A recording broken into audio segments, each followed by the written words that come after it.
माया तू जगत प्यारी वे, हमरे काम की नाही। द्वारे से दूर हो लंडिरे, बैठो न घर के माही। माया आपो खड़ी भई आगे, नैनन काजर लाए। नाचे गावे भाव बतावे, मोतीन मांग भराए। रोवे माया खाय पछारा, तनिक न गाफिल पाऊं। जब देखो तब ज्ञान ध्यान में, कैसे मारी गिराऊं। रिद्धि सिद्धि दो कनक समाजी, बिस्तु डिगुन को भेजा।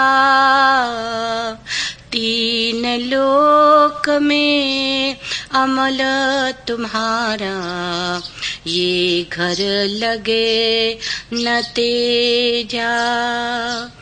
तू त्या माया मोही न चावे, मैं हाँ बड़ा न जानिया। इहवा बानिक लगे न तेरी, मैं हूँ पलटू बनिया। पाप के मोटरी बामण भाई, इन सभी को बगदाई। साइत सोधी के गाँव बेड़ावे, खेत चढ़ाय के मूड कटावे। रासवर गगन मूर को गाड़ी, घर के बिटिया चौके रानी। और सभन को गर्ह बतावे, अपने गर्ह को नाही छुड़ावे।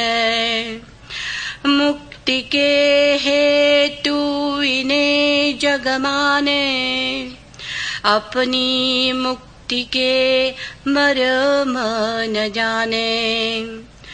औरन को कहते कल्याण, दुख माया पो रहे हैरान। दूध पूत औरन को देते, आप जो घर घर बिछा लेते।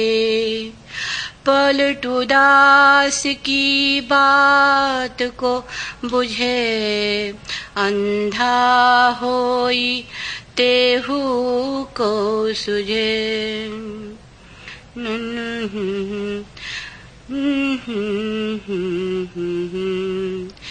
भली मति हर ल तुम्हार, पांडे बमना भली मति हर ल तुम्हार।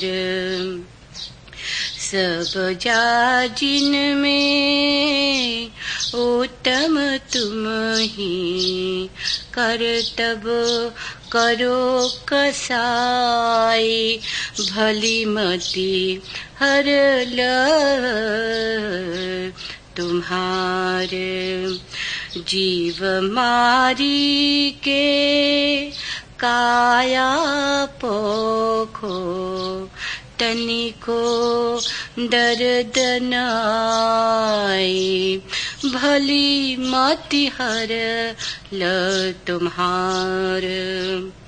राम नाम सुनी जोड़ी आवे, पूजो दुर्गा चंडी, भली मति हर ल तुम्हार। लंबाटी का कांध जनेऊ, बकुला जाति पखंडी, भली मति है तुम्हारी। बकरी भेड़ा मछरी खायो, काहे गाय बराय, भली मति हरल तुम्हार। उधिर मास सब के पांडे, थू तोरी बमणाई, भली मति हर ल तुम्हार। सब घट साहब एके जानो, यही माँ भल है तोरा। भली मति हर ल तुम्हार। भगवत गीता बूझी विचारो, भगवत गीता बूझी विचारो, पलटू करत निहोरा। भली मति हर ल तुम्हार।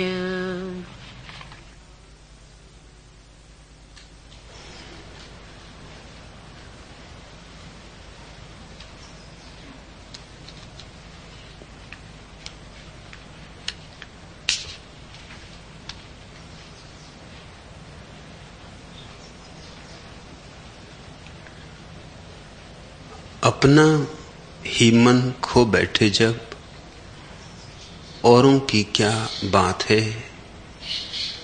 सहले पगले चुप हो सहले, आया जो आघात है।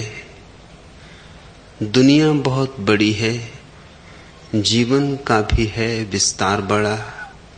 तू किस भ्रम में युगों युगों से इस सराय के द्वार खड़ा। चलता फिरता दिन है मूर्ख,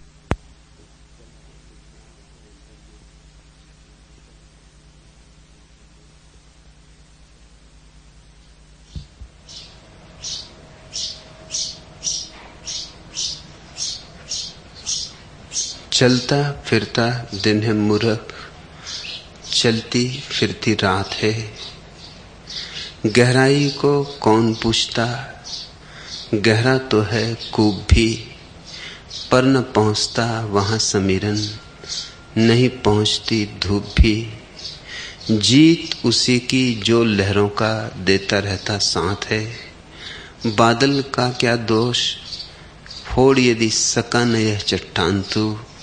पानी तो पानी है मत कर यूं अपना अपमान तू। कल्प कल्प का धैर्य जुटे जब, बनता तभी प्रपात है। सहले पगले चुप हो सहले, आया जो आघात है। अपना ही मन खो बैठे जब, औरों की क्या बात है। सहले पगले चुप हो सहले, आया जो आघात है। इस जीवन में जो भी घटता है, तुम्हारे अतिरिक्त कोई और उसका कारण नहीं है। तुम हो मालिक अपनी नियति के, कोई और विधाता नहीं है जो तुम्हारा भाग्य निर्मित करता है। तुम ही रोज अपना भाग्य निर्मित करते हो, तुम ही लिखते हो अपनी किस्मत रोज। प्रतिपल मूर्छित जियोगे तो नरक में जियोगे, होश में जियोगे तो जहां हो वहीं स्वर्ग है। मूर्छित जियोगे तो सराएं घर जैसी मालूम होगी और फिर बड़ी मुश्किल होगी, क्योंकि सराएं सराएं हैं। तुम्हारे मानने से घर न हो जाएगी, आज नहीं कल सराएं छोड़नी ही पड़ेगी और तब बहुत पीड़ा होगी। इतने दिन की आसक्ति, इतने दिन का लगाव, इतने पुराने बंधन, इतनी गहरी जड़ें सब उखाड़ के जब अनंत की यात्रा पर निकलोगे बहुत पीड़ा होगी। लौट लौट कर देखोगे, न जाना चाहोगे, तड़पोगे, पकड़ पकड़ रखना चाहोगे, देह को पकड़ोगे, मन को पकड़ोगे, लेकिन कुछ भी काम ना आएगा। जाना है तो जाना होगा। कितना ही रो, कितना ही तड़फो, कितना ही चिल्लाओ चीखो, सराएं सराएं हैं और घर नहीं हो सकती। और जो सराएं को सराएं की तरह देख लेता है, उसने अपने घर की खोज में एक बहुत महत्वपूर्ण कदम उठा लिया। क्योंकि अंधेरे को अंधेरे की तरह पहचानना, प्रकाश को प्रकाश की तरह पहचानने के लिए अनिवार्य पृष्ठभूमि है। गलत को गलत की तरह देख लेना सही को देखने के लिए भूमिका है। दुनिया बहुत बड़ी है, जीवन का भी है विस्तार बड़ा। तू किस भ्रम में युगों युगों से इस सराय के द्वार खड़ा। कभी यह सराय, कभी वह सराय, कभी यह देह, कभी वह देह, कभी यह योनि, कभी वह योनि। और दुनिया का विस्तार बहुत बड़ा है, सराएं ही सराएं फैली हैं। एक सराय से चुकते हो, दूसरी सराय में उलझ जाते हो। अपना घर कब तलाशोगे? अपनी खोज कब करोगे? धन खोजा, पद खोजा, प्रतिष्ठा खोजी, अपने को कब खोजोगे? औरों की ही खोज में लगे रहोगे, अपने से अपरिचित। और जो अपने से अपरिचित है वह कैसे दूसरे से परिचित हो सकता है? जो अपने से ही परिचित नहीं, उसे परिचय की कला ही नहीं आती, वह दूसरों से भी अपरिचित ही रहेगा। उसका सब ज्ञान मिथ्या है, थोथा है। जो अपने से परिचित है उसने ठीक बुनियाद रखी ज्ञान की। अपने से परिचय का नाम ध्यान है। आत्म परिचय की प्रक्रिया ध्यान है। और जिसने ध्यान की शिला पर अपने मंदिर को बनाया है, उसके मंदिर के शिखर आकाश में उठेंगे, बादलों को छुएंगे, चांद तारों का अमृत उन पर बरसेगा, सूरज की रोशनी में चमकेंगे। उसके जीवन में गरिमा होगी। और जिसने जीवन का मंदिर बना लिया, उसके मंदिर में एक दिन परमात्मा की प्रतिष्ठा होती। मंदिर तुम बनाओ, परमात्मा तो अपने से आ जाता है। प्रतीक्षा ही कर रहा है कि कब बनाओगे, कब भेजोगे नेह निमंत्रण, कब पुकारोगे। मगर पुकारो भी तो कैसे पुकारो? ठहराओगे कहां? तुम खुद ही सराय में ठहरे हो। उस मालिकों के मालिक को सराय में तो नहीं ठहराओगे, सराय में वह आएगा भी नहीं। उसके योग्य स्थान बनाना होगा। एक सूफी कहानी है। एक सम्राट एक फकीर को बहुत सम्मान करता था, लेकिन जब भी सम्राट मिलना चाहता, फकीर कहता मैं खुद ही आता हूं, आप परेशान ना हो। और फकीर सम्राट के महल पहुंच जाता। सम्राट को जिज्ञासा लगी कि कभी फकीर मुझे अपने झोपड़े तक नहीं आने देता, राज क्या है। एक दिन बिना बताए सम्राट फकीर के झोपड़े पर पहुंच गया। फकीर तो खेत में काम करने गया था, उसकी पत्नी थी। उसने कहा बैठे विराजे, मैं बुला लाती हूं, दौड़ूंगी, जल्दी ही बुला लाऊंगी, खेत ज्यादा दूर नहीं है। लेकिन सम्राट ने कहा मैं यहीं टहलता हूं, तू बुला ला। फकीर की पत्नी ने सोचा कि शायद खाली जगह में सम्राट बैठ नहीं सकता, इसलिए उसके पास जो कुछ भी था, फटी पुरानी चटाई, वही उसने बिछा दी। कहा आप बैठे तो। लेकिन सम्राट ने चटाई की तरफ एक दफे देखा और कहा कि मैं टहलता हूं, तू बुला ला। सोचा उसने कि शायद चटाई योग्य नहीं सम्राट के, तो उसके पास जो साल थी, किसी ने फकीर को भेंट की थी, उसे बिछा दिया चटाई पर। कहा गई। जब वे दोनों वापस आ रहे थे तो राह में उसने पूछा कि सम्राट बहुत अजीब आदमी है, अपने पास जो प्यारी से प्यारी चटाई थी वो मैंने बिछा दी, फिर तुम्हारी जो साल थी जिससे तुम कभी कभी सूफियों के उत्सव में ओढ़ के जाते थे, वो भी मैंने बिछा दी। उससे ज्यादा कीमती तो हमारे पास कुछ है नहीं। लेकिन सम्राट है कि टहल ही रहा है, वो कहता मैं बैठूंगा नहीं, टहलूंगा। फकीर हंसने लगा। उसने कहा पागल, सम्राट को बिठाना हो तो स्वर्ण सिंहासन चाहिए, और इसीलिए तो मैं उसे बार बार कहता था मैं खुद ही आता हूं। हमारे घर में उसे बिठाने योग्य स्थान नहीं है। अगर सम्राट के लिए स्वर्ण सिंहासन चाहिए तो परमात्मा के लिए भी कोई सिंहासन भीतर बनाओ। स्वर्ण सिंहासन परमात्मा के काम नहीं आएगा। चेतना का सिंहासन बनाओ, समाधि का सिंहासन बनाओ, बुद्धत्व का सिंहासन बनाओ, तो फिर तुम्हारा निमंत्रण स्वीकार है, तत्क्षण स्वीकार हो जाता है। तुम भेजो भी नहीं निमंत्रण तो भी परमात्मा आके स्वयं द्वार पर दस्तक दे देता है। तुम्हारी तैयारी पूरी हुई कि परमात्मा प्रकट होता है। लेकिन तुम पड़े हो सराय में, एक से छूटते हो तो दूसरे में उलझ जाते हो। सोचते हो शायद यह घर होगा, उससे छूटे तो तीसरे में उलझ जाते हो। और ये संसार सरायों का विस्तार है, बहुत बड़ा विस्तार है। इस संसार में उलझने की हमारी जो आदत है उसका नाम माया है। माया से ऐसा मत समझना कि ये संसार झूठा है, जैसा कि तुम्हारे पंडित पुरोहित साधु महात्मा तुम्हें समझाते कि संसार असत्य है। संसार असत्य नहीं है, तुम्हारा मन असत्य है। संसार तो परिपूर्ण रूप से सत्य है।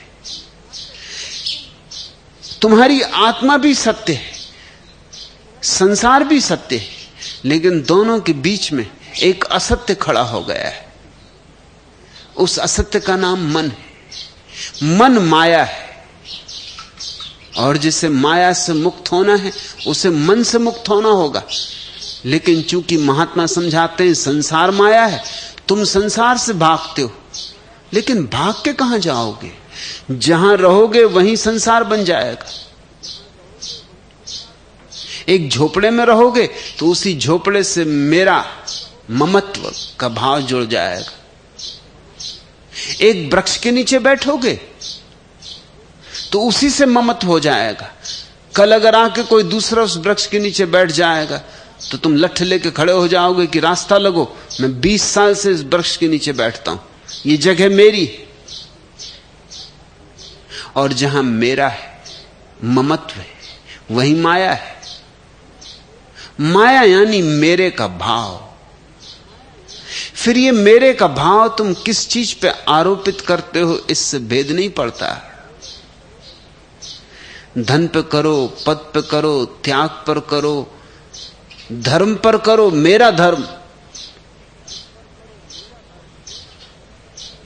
तो वहां भी माया शुरू हो गई। और मेरा कहां से पैदा होता है? मेरा पैदा होता है मन से। मन का प्रक्षेपण है मेरा। मन गया, मेरा गया, मेरा गया, तेरा गया, और जहां न मेरा है न तेरा है, वहां जो शेष रह जाता है वही परमात्मा है। पलटू के ये सूत्र प्यारे, समझने की कोशिश करना। माया तू जगत प्यारी, वे हमरे काम की नाही। कहते हैं कि माया तू जगत भर को प्यारी है, मगर हमारे काम की नहीं।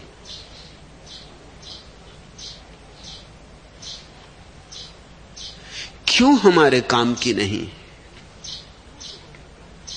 जिसने एक क्षण भी अमन की अवस्था का जान लिया, माया फिर उसके काम की नहीं। जिसने पल भर भी झलक पाली समाधि की, माया फिर उसके काम की नहीं। फिर उसने देख लिया आर पार माया का धोखा। जैसे तुम जाते हो ना सिनेमा गृह में, पर्दे पर धूप छाया का खेल चलता है, और तुम भली भांति जानते हो कि धूप छाया है, फिर भी आंदोलित हो उठते हो। कभी रोते हो, कभी हंसते हो, कभी धक से तुम्हारा हृदय बंद हो जाता है। कोई ऐसी रोमांचक घटना घटती तो रोमांचित हो उठते हो। पर्दे पर कुछ भी नहीं है, तुम जानते हो, फिर भी भूल जाते हो। एक दिन सिनेमा गृह में बैठ के ऐसे देखना कि 3 घंटे सिनेमा चले तो 3 घंटे स्मरण रहे कि पर्दा है, पर्दे पर धूप छाया का खेल है और कुछ भी नहीं। और तुम तो बड़े हैरान होगे अगर तुम ये याद रख सको कि धूप छाया है, भूलो ना, तो न तो दुख पकड़ेगा, न सुख पकड़ेगा, न रोमांच होगा, न घबराहट होगी, न पीड़ा होगी। पर्दे पे कोई मर जाए तो, और पर्दे पर सहनाई बजे किसी के विवाह की तो, सब बराबर होगा। ऐसी ही दशा ज्ञानी की है, ध्यानी की है, समाधिस्थ की है। उसे इस विराट के पर्दे पर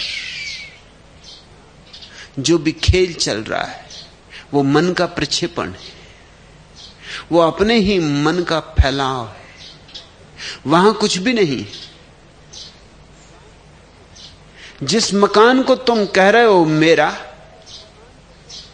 जिस मकान के लिए तुम लड़ोगे अदालत में,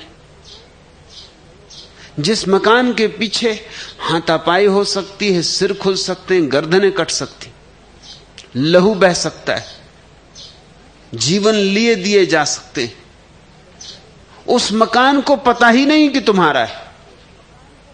उस मकान को तुम्हारी कोई खबर ही नहीं। तुम व्यर्थ ही लड़े मरे जा रहे हो। भरथरी के जीवन में उल्लेख है। भरथरी अद्भुत व्यक्ति है। जैसा व्यक्ति होना चाहिए वैसे व्यक्ति। पहले भोग का सारा संसार देखा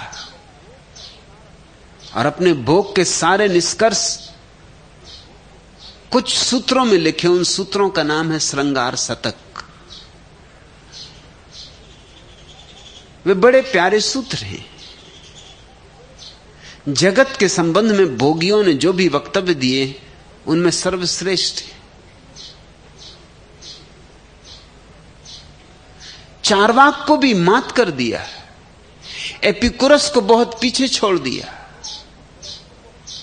मार्स और एंजल्स किसी कोटि में नहीं आते।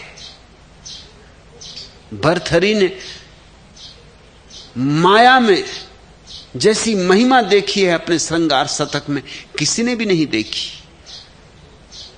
लेकिन जो इतना गहरा माया में उतरेगा उसको एक दिन वैराग्य पैदा होने ही वाला है, होने ही वाला है, अपरिहारी।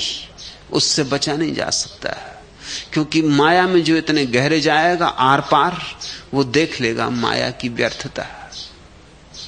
दूर बैठ के देखते रहो सिनेमा गृह में तो शायद तुम्हें पता भी ना चले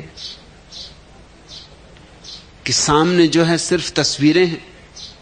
और ये जिंदगी ऐसा सिनेमा है जिसका ना तुम्हें शुरू दिखाई पड़ता ना अंत। जैसे कि मध्य में तुम पहुंचे हो सिनेमा गृह में। शुरू में पहुंचते तो पर्दा दिखाई पड़ता, फिर फिल्में शुरू होती तो तुम्हें पता रहता है।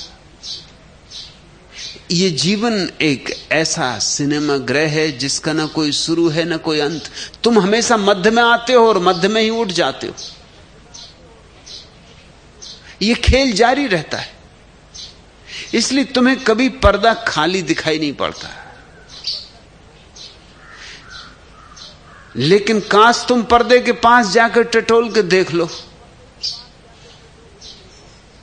तो तुम बड़े चकित होगे। वहां कोई भी नहीं है, खाली पर्दा है।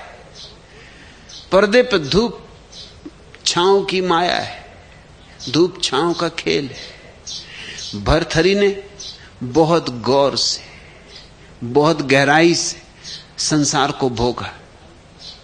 उसी भोग से उनका योग निकला। वे सब छोड़कर जंगल चले गए। इस छोड़ के जाने में त्याग नहीं था, ख्याल रखना। त्यागता तो वह है जिसका मोह अभिशेष हो। जिसका मोह ही ना बचा उसका त्याग क्या। व्यर्थता दिखाई पड़ गई, फिर छोड़ना क्या है। छूट जाता है। सच्चा त्याग होता है, किया नहीं जाता। जो किया जाता है वह झूठा, वह कभी सच्चा नहीं। भरथरी को दिखाई पड़ गई व्यर्थता। एक दिन चल पड़े जंगल अपनी तलाश में। झांक लिया दूसरे में, पाया कुछ भी नहीं है। अपनी ही कामनाएं, अपनी ही वासनाएं प्रक्षेपित हो जाती हैं। दूसरा पर्दे का काम करता है। तो अब इस भीतर कौन छिपा है जिससे ये सारा जादू, ये सारा तिलिस्म पैदा होता है। इसकी तलाश में निकल गए। फिर उन्होंने समाधि की अपूर्व दशा पाई और तब दूसरे सूत्र लिखे, वैराग्य शतक। वह भी अद्भुत है। जैसे श्रृंगार शतक बेजोड़ है, अद्वितीय, वैसे ही वैराग्य शतक भी बेजोड़ है, अद्वितीय। विराग की भी इतनी गहराई और इतनी ऊंचाई और इतनी गरिमा और इतनी महिमा किसी और ने नहीं गाई। मगर ये गा सकता है कोई भरथरी जैसा व्यक्ति। जिसने राग जाना हो वही वैराग्य जान सकता है। जिसने अंधेरा जाना हो वही रोशनी का अर्थ समझ सकता है। और जिसके पैरों में कभी कांटे चुभे हों वही फूलों की कमनीयता से परिचित हो सकता है। जिसने जहर पिया हो वही अमृत का स्वाद पहचान पाएगा। जंगल में भरथरी एक दिन बैठे, एक वृक्ष के नीचे, एक शिला पर, शांत मौन ध्यान में लीन। तभी कोई घुड़सवार गुजरता है। घोड़े की टापों से उनकी आंखें खुल जाती। क्या देखते हैं कि घुड़सवार तो चला गया हवा की भांति, लेकिन घुड़सवार के झोले से एक बहुमूल्य हीरा गिर गया और वो पड़ा है सामने भरथरी के।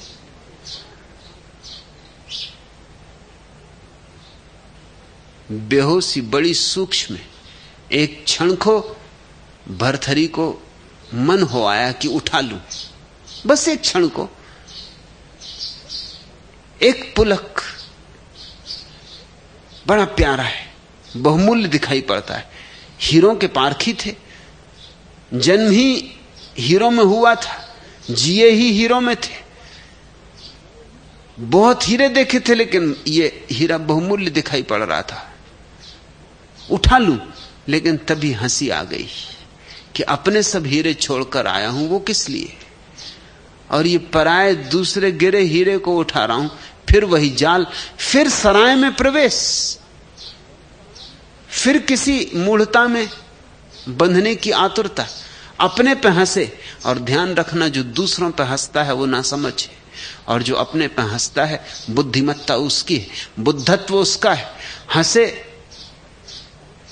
मुस्कुराए, मन की चालबाजी देखी, देखा कि मन अभी भी मूर्छित होने को कितना तत्पर है। ऐसा मस्त हो रहे थे सोच के मन के ये जाल देखकर, मन के प्रति साक्षी हो रहे थे, तभी देखा कि दोनों तरफ से दो घुड़सवार आए हैं, दोनों की नजर एक साथ हीरे पे पड़ी। हीरा था भी ऐसा कि नजर से बच नहीं सकता था। सुबह के सूरज में उसकी चमक अनूठी थी, उसके चारों तरफ जैसे इंद्रधनुष बुन गया हो, किरणें लौट रही थी उससे, दैदीप्यमान था। दोनों घुड़सवारों की नजर एक साथ पड़ी, दोनों ने अपनी तलवारें म्यान से निकाल ली और हीरे के पास टेक दी, और दोनों ने दावा किया कि पहले नजर मेरी पड़ी इसलिए हीरा मेरा है। और भरथरी देख रहे हैं। अब भरथरी को और हंसी आने लगी कि ये खेल तो बढ़ने लगा, ये खेल तो अब खतरनाक हुआ जा रहा है।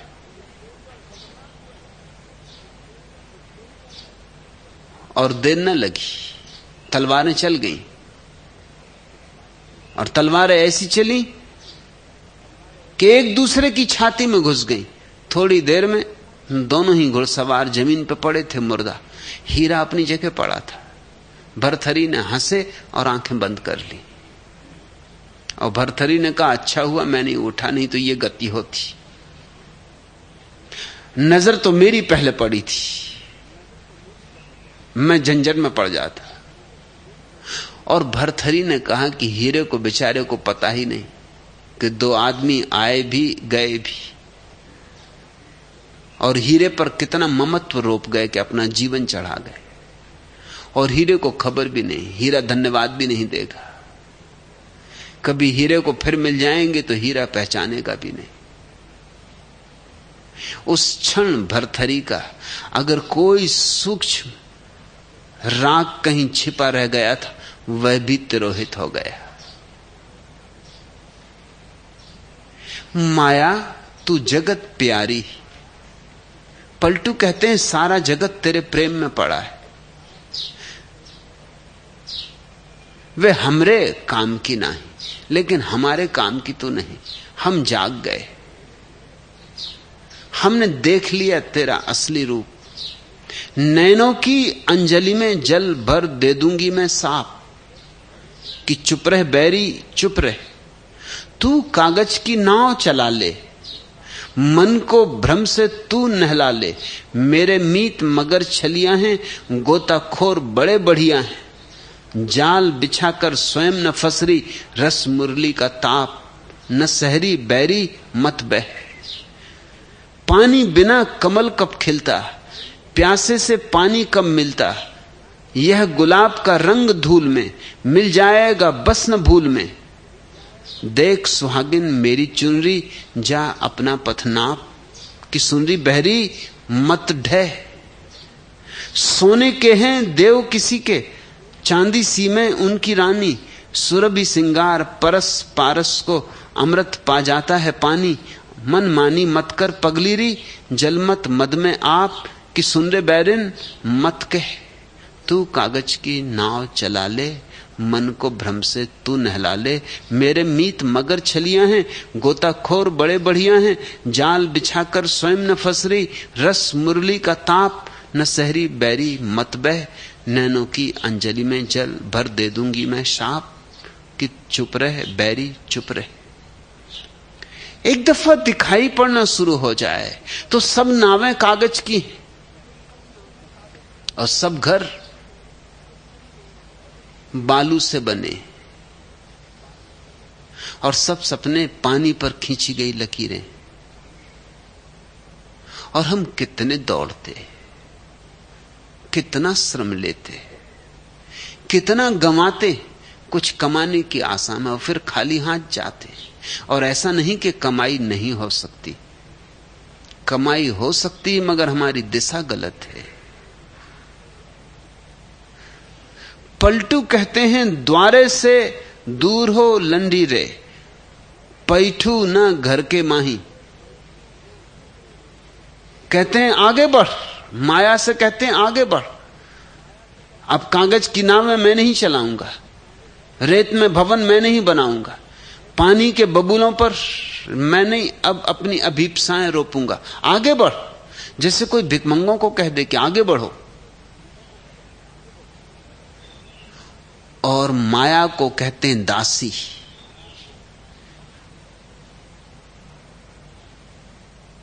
साधारणता तो आदमी माया का दास है। सारे लोग माया की सेवा में लगे, फिर चाहे धन, चाहे पद, चाहे प्रतिष्ठा, क्या तुम्हारी माया का नाम है, इससे भेद नहीं पड़ता। तुम सेवा में संलग्न हो।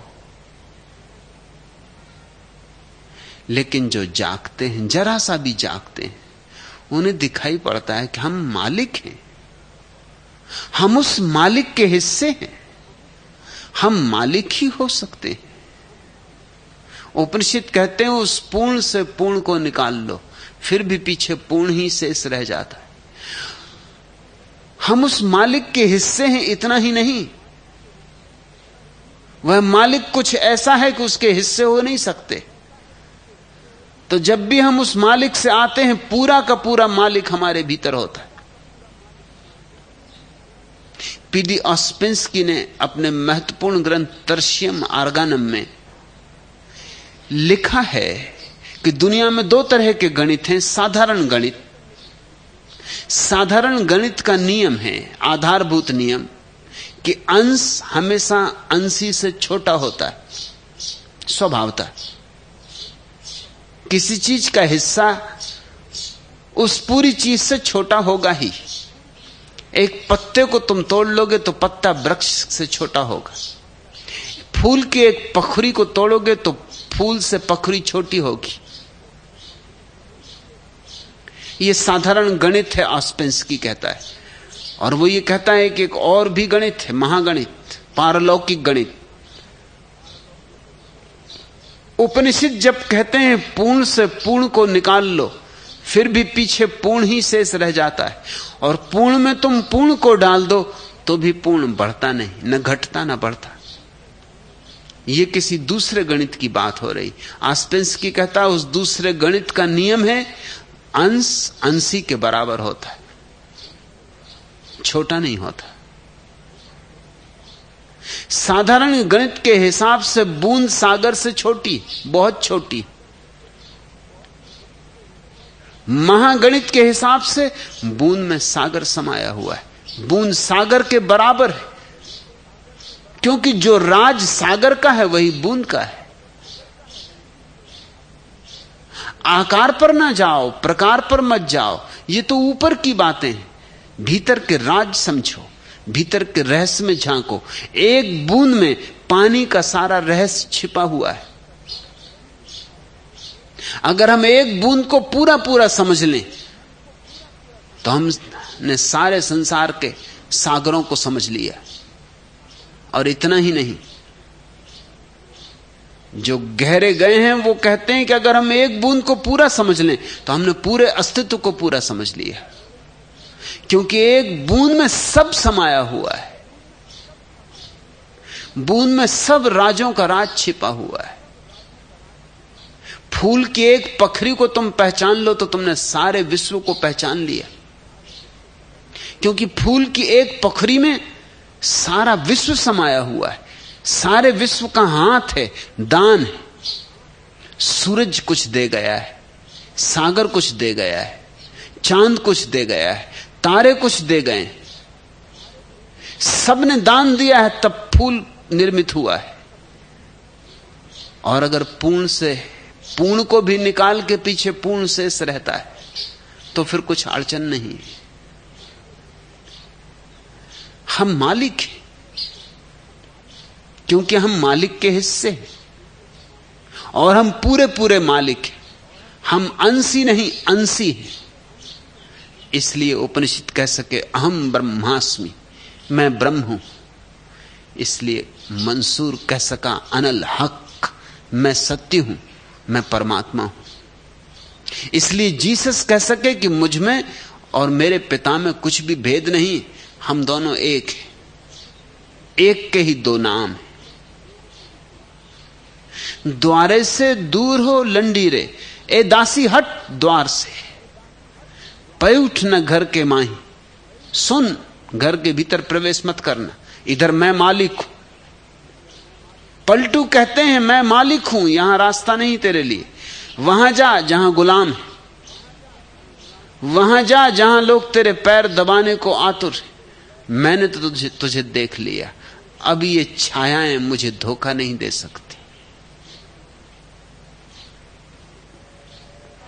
माया आपू खड़ी भई आगे, नैनन काजर लाए। हालांकि माया बहुत लुभाएगी, आंखों में काजर लगाएगी, आगे आगे खड़ी हो जाएगी। तुम बाएं मुड़ोगे, दाएं मुड़ोगे, तुम इधर जाओगे, तुम उधर जाओगे, हमेशा आगे आगे आएगी, रिझाएगी। माया आप खड़ी भई आगे, नैनन काजर लाए। नाचे गावे, भाव बतावे, मोतिन मांग भराए। मोतियों से मांग भरेगी अपनी, सुंदर सुंदर रूप धरेगी, नाचेगी, गाएगी, बहुत तरह के भाव बताएगी। और सारा मजा यह है कि ये सब तुम्हारे ही मन के खेल है। ये मोती तुम ही उसकी मांग में भर रहे हो, और ये नाच गान तुम ही उसमें डाल रहे हो।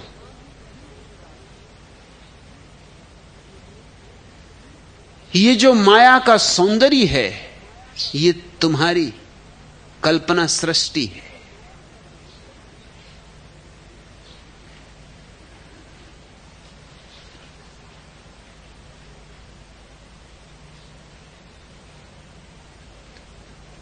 लेकिन बड़ी भूल हो रही समझने में,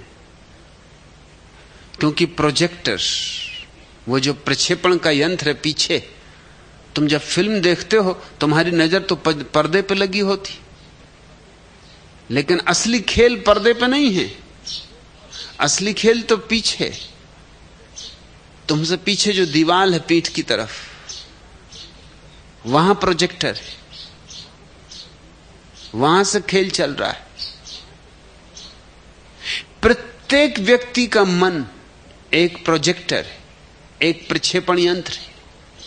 सामने खेल दिखाई पड़ रहा है, और इसलिए तुम्हें भ्रांति हो जाती कि खेल वहां होना चाहिए जहां दिखाई पड़ रहा है, लेकिन तुम्हारा मन सारा खेल फैला रहा है। जिन्होंने मन को पूर्णतया शांत कर दिया वो बड़े चकित हुए। मन के शांत होते ही सारा खेल खो जाता है, माया विलीन हो जाती। लेकिन यह भ्रांति स्वाभाविक है, क्योंकि तुम्हारी नजरें आगे टिकी, तुम कुछ का कुछ समझ रहे हो।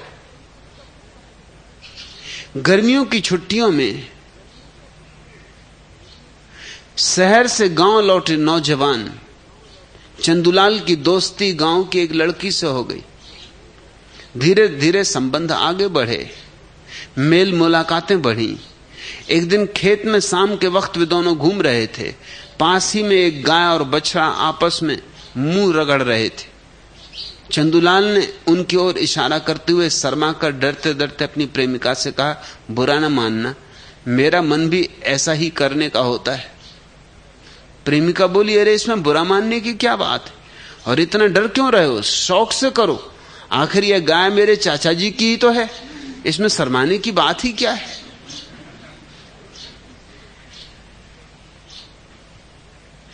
चंदूलाल कुछ कह रहे हैं, चंदूलाल की प्रेसी कुछ और समझ रही।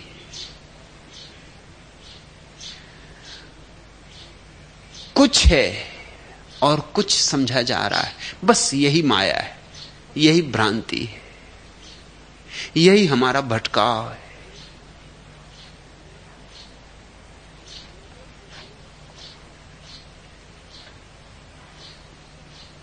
रोवे माया खाए पछारा, तनिक न गाफिल पाऊं, जब देखो तब ज्ञान ध्यान में कैसे मारी गिराऊं। और अगर तुम नाचने गाने से न माने तो माया रोएगी भी, छाती भी पीटेगी। रोवे माया खाए पछारा, पछड़ पछड़ जाएगी, गिर गिर पड़ेगी। लेकिन पलटू कहते, मुझे उलझाने का कोई उपाय नहीं, न तेरा नाच, न तेरा गीत, न तेरा रोना, न तेरा पछाड़ खा के गिर पड़ना। मैं जानता हूं कि सब मेरे मन का खेल है, इसलिए मैं गाफिल नहीं हूं, मैं होश से भरा हूं, मैं जागा हुआ हूं। तू कर अपने सारे खेल, तू दिखा अपने सारे खेल। मैं जानता हूं भली भांति कि ये सब खेल मेरे ही निर्मित हैं। मैंने ही अतीत में ये बीज बोए थे जो आज फसल बन के खड़े हो गए।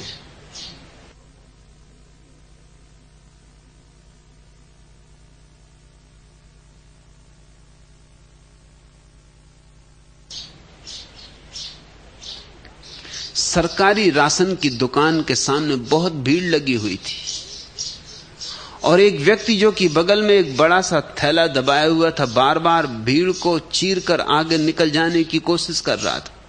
मगर भीड़ भी आखिर भीड़, कैसे कोई आगे निकल जाए। वह बार बार धक्के मार मार कर उस व्यक्ति को पीछे ढकेल देती थी।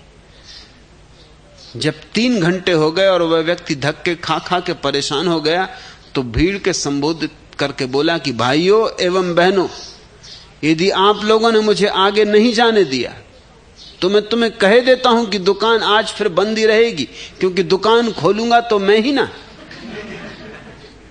वो दुकान का मैनेजर है, उसके बिना दुकान नहीं खुल सकती।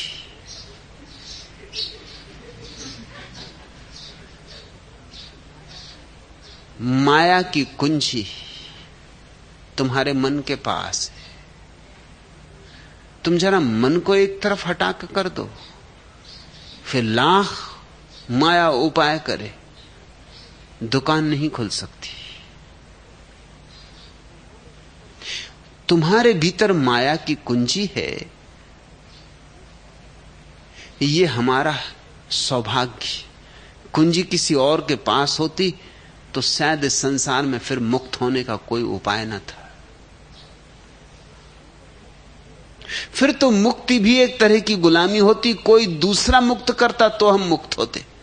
लेकिन चूंकि कुंजी हमारे पास है, ये हमारा चुनाव है। हम चाहें तो गुलाम रहें और चाहें तो मालिक हो जाएं। पलटू कहते हैं हम तो मालिक हो गए, इसलिए हम पर अब तेरा जोर न चलेगा। जब देखो तब ज्ञान ध्यान से। मैं तो तुझे ज्ञान और ध्यान के जगत से देख रहा हूं। मैं तो अपने साक्षी भाव में स्थिर हूं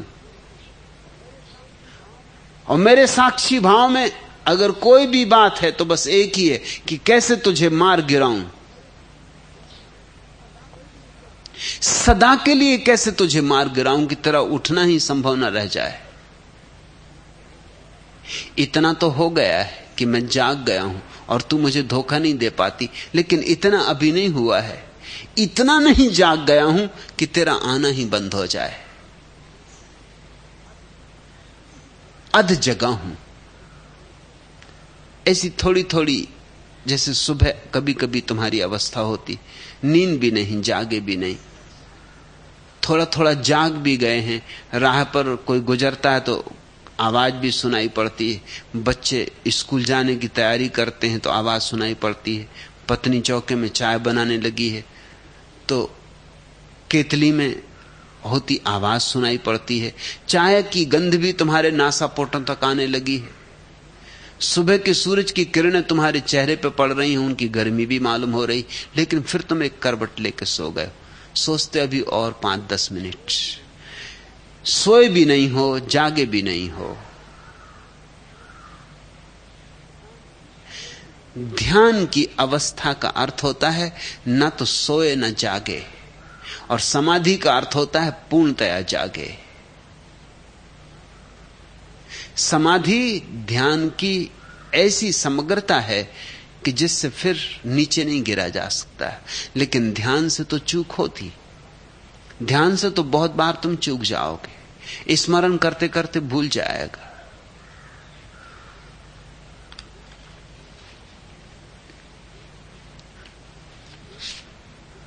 मेरी बीबी मुझे आदमी नहीं, जानवर भी नहीं, बल्कि कीड़ा मकोड़ा समझती।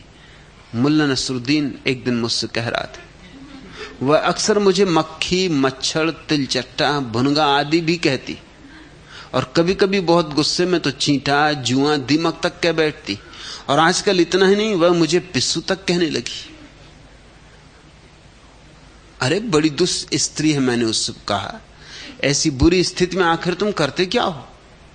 मैं क्या करूंगा भला? नसरुद्दीन ने भयभीत स्वर में जवाब दिया, बस इतना ही करता हूं कि डीडीटी फिलिट वगैरह घर में नहीं रखता कि कहीं मुझ पे छिड़क कर प्राण ही ना ले ले। और मलेरिया वाले जब छिड़काव के लिए आते हैं तो उन्हें बाहर से 10-5 रुपए दे के भगा देता हूं।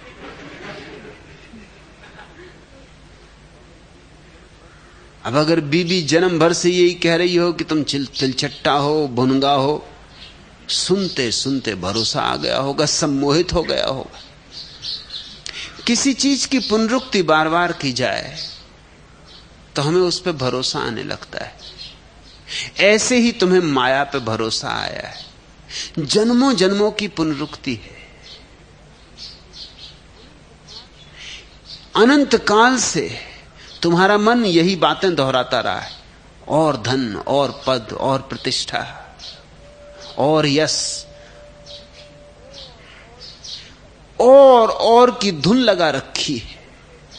24 घंटे और के लिए तड़फ रहा है। तुम उसकी धुन सुनते सुनते सुनते सुनते सम्मोहित हो गए हो। माया है सम्मोहन, एक तरह का भ्रम जो निरंतर दोहराने से सत्य जैसा मालूम होने लगा है।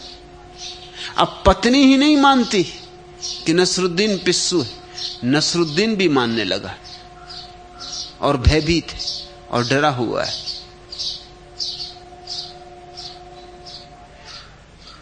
माया का ये जो तुम्हारा सम्मोहन है, संतों की सदा से एक ही चेष्टा रही, कैसे तुम्हें झकझोर दें, कैसे तुम्हें इतना हिला दें कि तुम्हारा ये सुनिश्चित हो गया सम्मोहन टूट जाए, कैसे तुम्हें असम्मोहित कर दें। इसलिए निरंतर बुद्ध पुरुष चिल्लाते रहे, तुम सुनो कि न सुनो, पुकारते रहे, तुम मानो कि न मानो, तुम उन्हें सूली चढ़ाओ कि तुम उन पर पत्थर फेंको, मगर वे हैं कि अपनी धुन के मस्त, वे तुम्हें पुकारते ही चले जाते, क्योंकि उन्हें दिखाई पड़ता है कि सिर्फ तुम्हारी मान्यता ने अड़चन डाल दी। एक बार मेरे पास एक आदमी को लाया गया, उसका मस्तिष्क कुछ विक्षिप्त जैसा हो गया था। उसे यह भ्रांति हो गई थी कि 2 मक्खियां उसके भीतर घुस गई, क्योंकि वो मुंह खोल के सोता है, और 2 मक्खियां एकदम भीतर चली गई। अब वो निकलती नहीं, वो भीतर भन भन भन भन भन कर रही, पेट में जाती हैं, कभी सिर में चली जाती हैं, कभी पैर में घुस जाती।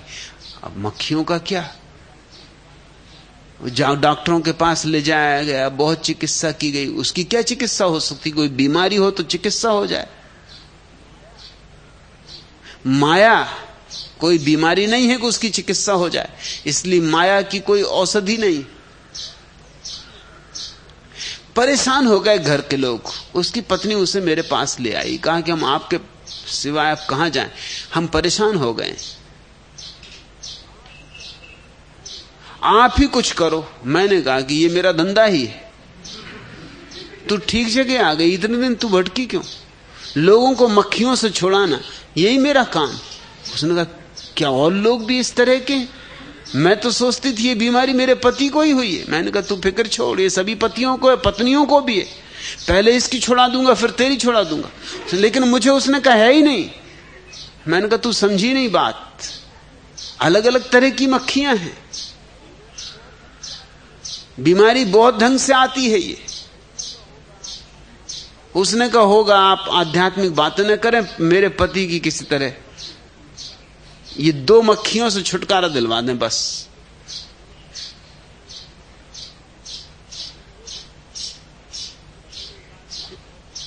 पति ने कहा कि बहुत मुश्किल है, कितना तो इलाज करवा चुके, कितनी दवा पी चुका, दवा पी पी के परेशान हो गया।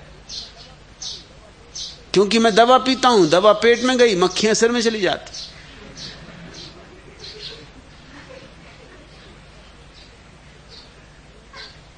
आखिर मक्खियों को दवा कैसे पीछा करे?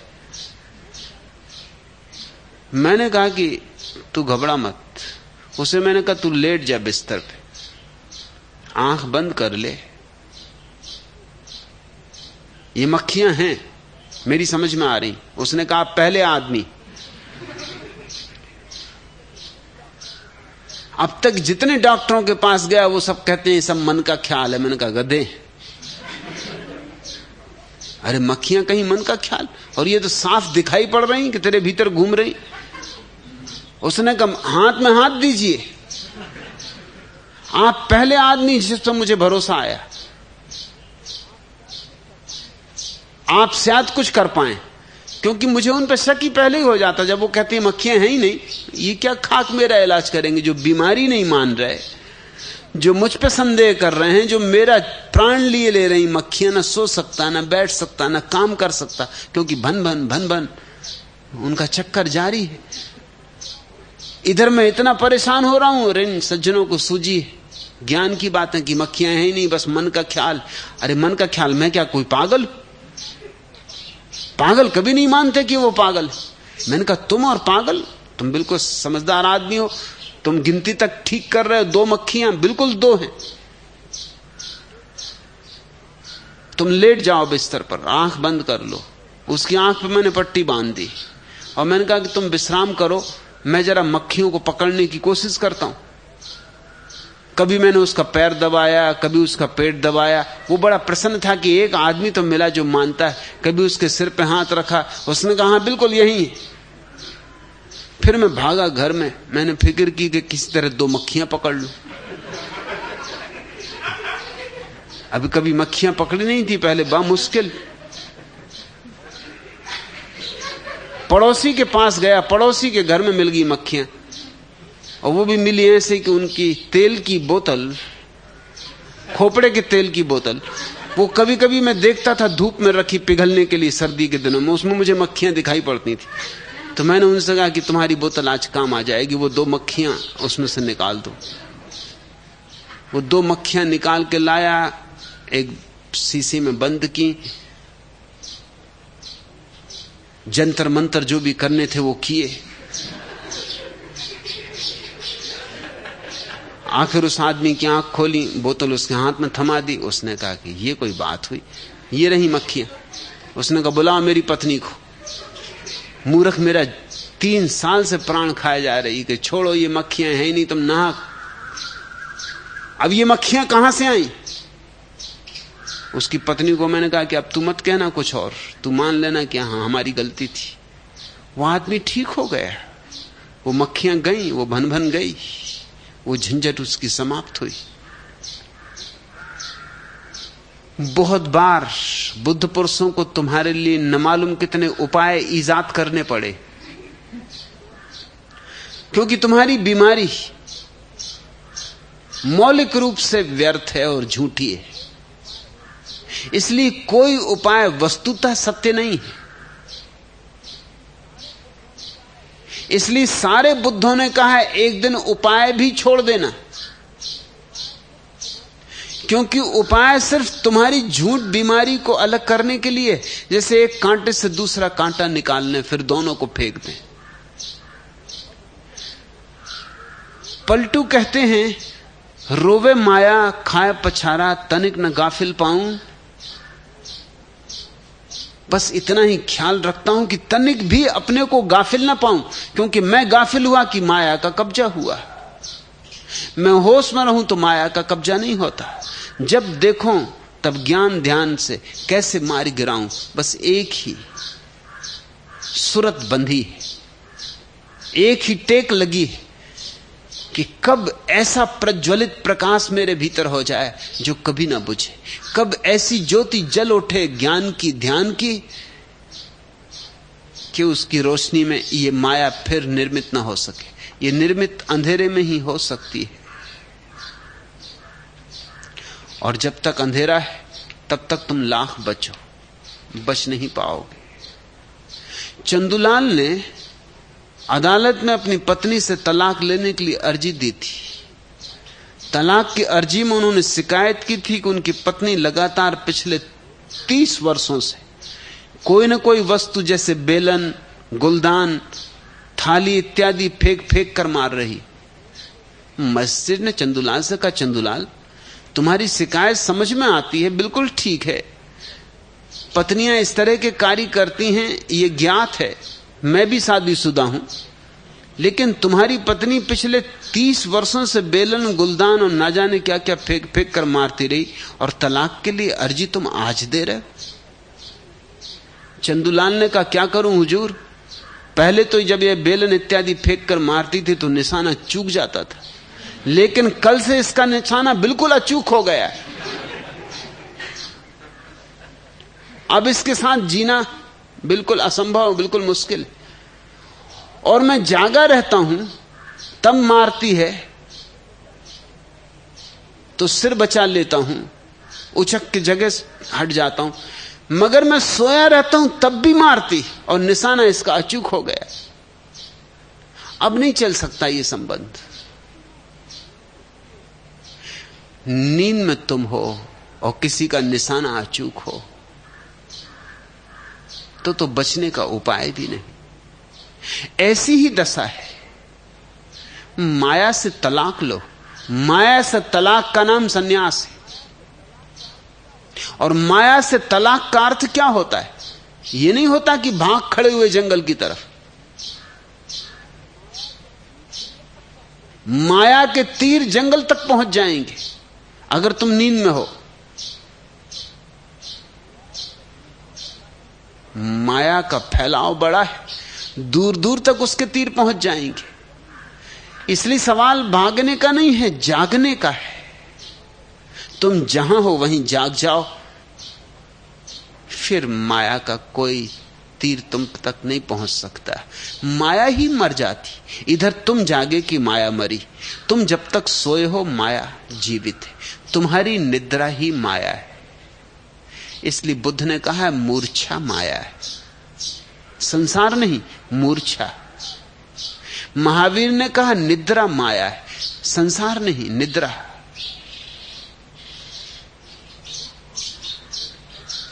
रिद्धि सिद्धि दुई कनक समाजी वस्तु डिगन को भेजा। और वो कहते हैं जैसे जैसे मेरा ध्यान संभल रहा है वैसे वैसे माया नई अड़चनें खड़ी कर रही, रिद्धि सिद्धियां भेज रही।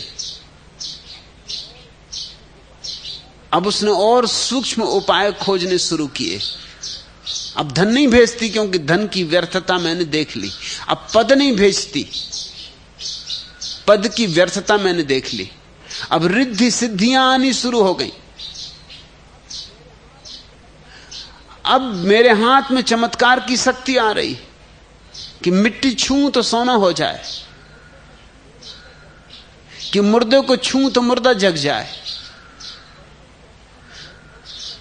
पलटू कहते हैं मैं भली भांति पहचानता हूं ये भी माया के अंतिम जाल है, और अगर मैं इनमें उलझ गया तो वापस पुनः गिर पड़ूंगा, ये सारी ऊंचाइयां खो जाएंगी, फिर वहीं के वहीं। मन सब तरह के उपाय करता है अपने को बचाने के। रिद्धि सिद्धियां मन को बचाने के उपाय, और बड़े सूक्ष्म उपाय, और ऐसे प्रीतिकर और ऐसे मधुर और ऐसे स्वादिष्ट कि छोड़ने का मन न हो। मन जहर भी देगा तुम्हें तो शक्कर चढ़ा के देता है, शक्कर में पाक के देता है। रिद्धि सिद्धि दोई कनक समाजी वस्तु डिगन को भेजा, मुझे डगाने को, मुझे हिलाने को, मेरे ध्यान को खंडित करने को, मेरी निश्चल हो गई झील में लहरें उठाने को। अब ये रिद्धियां सिद्धियां आ रही। 3 लोक में अमल तुम्हारा, यह घर लगे न तेजा, लेकिन ख्याल रखो होगा 3 लोकों में तुम्हारा विस्तार, मगर इस घर में तुम्हारा तीर नहीं लगेगा। रिद्धि सिद्धि भी मुझे धोखा नहीं दे पाएंगी। इसलिए सच्चा साधु चमत्कार नहीं करता, सिर्फ झूठे साधु। सच्चा साधु चमत्कार नहीं कर सकता, क्योंकि चमत्कार करने का अर्थ ही यह हुआ कि गिर गया समाधि से, पहुंचते पहुंचते चूक गया, शिखर छूने छूने के करीब था कि फिर भटक गया। फिर रिद्धि सिद्धियों का अहंकार खड़ा हो जाएगा। 3 लोक में अमल तुम्हारा, यह घर लगे न तेजा। पलटू कहते हैं लेकिन तू भी जान रख, इस घर में तेरा तेजा ना चलेगा, तेरा तीर ना चलेगा, इस घर में तेरी गति नहीं होगी। चलता होगा 3 लोक में तेरा अमल, तू जान, तेरे 3 लोग जाने। तू क्या माया मोही नचावे। बड़ा प्यारा वचन है। वो कहते क्या तू मुझे नचाएगी? मैं हूं बड़ा नचनिया, मैंने कई को नचाया है। मैं खुद नचाने का धंधा ही करता रहा हूं, मेरा काम ही यह है, मेरा व्यवसाय ही यह है। तू मुझे क्या नचाएगी? ईवा बानिक लगे न तेरी, यहां तेरा दांव चलने का नहीं। मैं हूं पलटू बनिया, तू ख्याल रख। मैं पलटू बनिया हूं, मैंने बहुतों को नचाया है, मैं सब धोखेधड़ियां जानता हूं। ऐसी कौन धोखाधड़ी जो मैंने नहीं की? ऐसी कौन सी जालसाजी है जो मैंने नहीं की? ऐसी कौन सी बेईमानी है जो मैंने नहीं की? मैं हूं पलटू बनिया।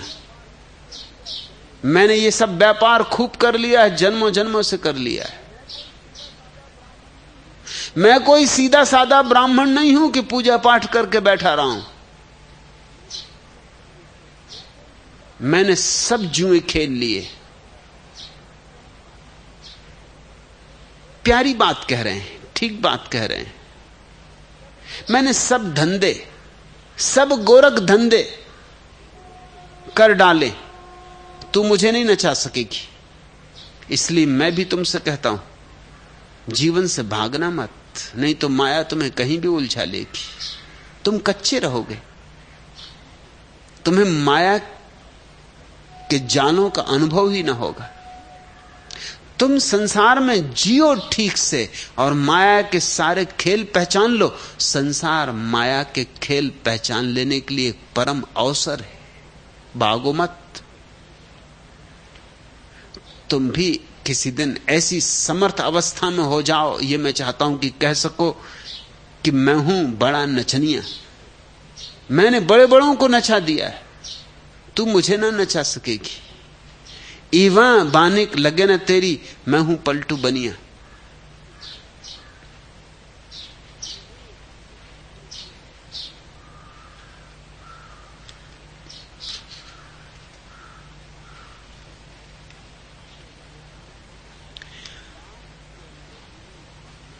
पाप के मोटरी बामन भाई, इन सभी को बगदाई। तूने सबको भटका दिया,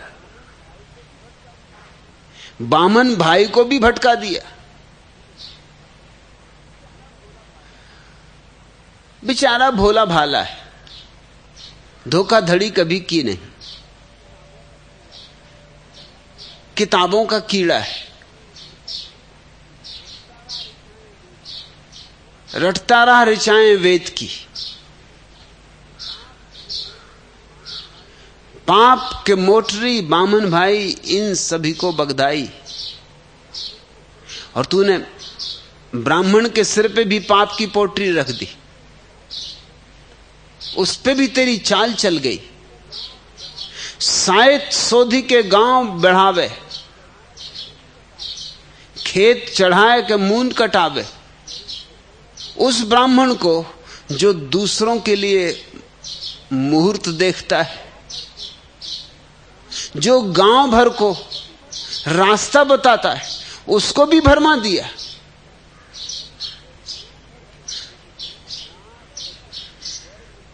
रास वर्ग गनमूर को गाड़ी, कुंडली मिलाकर, जन कुंडली बनाकर, जो लोगों के नक्षत्रों का तालमेल बिठाता है। घर के बिटिया चौके रांडी, उसकी खुद की बेटी घर में विधवा होके बैठी, और फिर भी लोग ऐसे मूढ़ हैं कि उससे जाके अपनी जन्म कुंडली मिलवा रहे हैं।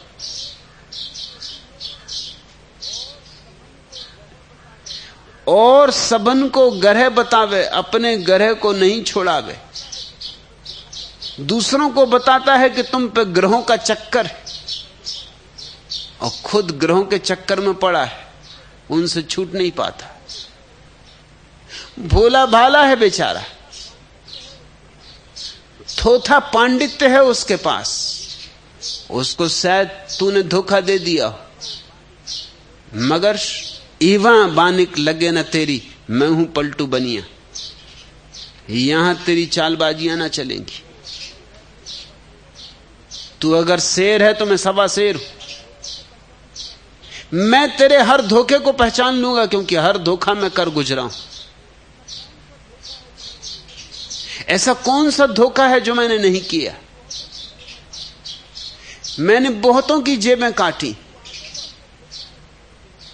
तू आगे बढ़।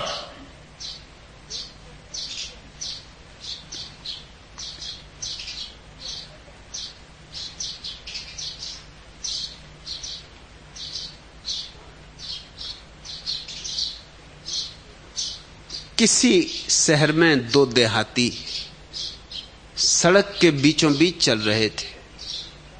चौराहे पर खड़े हुए पुलिसमैन ने कहा, भाई साहब किनारे से चलिए। दोनों फुटपाथ पे आके कहने लगे, अजीब आदमी है, खुद तो सड़क के बीचों बीच खड़ा है और हमें फुटपाथ पे चलने को कह रहा है। ऐसी ही अवस्था तुम्हारे ब्राह्मण की है, उसकी कौन सुने, कौन उसकी माने? लोग देखते तो हैं कि उसकी खुद की हालत खराब है, वो खुद ही तो भीख मांगता फिर रहा है, अपना जीवन तो सुधार नहीं पाया है, दूसरों को समझा रहा है। लेकिन पलटू जैसे लोग जब रूपांतरित होते तो जरूर लोग उनकी बात सुनते हैं, क्योंकि जीवन में परिपक्व होकर आए, अनुभव लेकर आए। पंडित तो केवल औपचारिक बातें करता है, बातें ही बातें हैं, उन बातों में कुछ सार नहीं, बात में कुछ बात नहीं है, थोथी है, बिल्कुल औपचारिक है। क्रियाकांड है, और क्रियाकांड के कारण खुद भी मुसीबत में पड़ा है और दूसरों को भी मुसीबत में डालता है। मुल्ला नसरुद्दीन के घर लखनऊ से मियां बदरुद्दीन मेहमान बनकर रुके। सुबह दोनों को एक साथ पाखाना जाने का हुआ। तहजीब के अनुसार नसरुद्दीन ने कहा, पहले आप। बदरुद्दीन कैसे पीछे रहते? वे बोले, जी नहीं, पहले आप। मुल्ला बोले, जी नहीं, पहले आप। लेकिन बदरुद्दीन बोले, अजी नहीं मियां, पहले आप। तो नसरुद्दीन ने बड़े इत्मीनान से कहा, मियां हमारा तो यही हो गया, अब आप ही जाइए।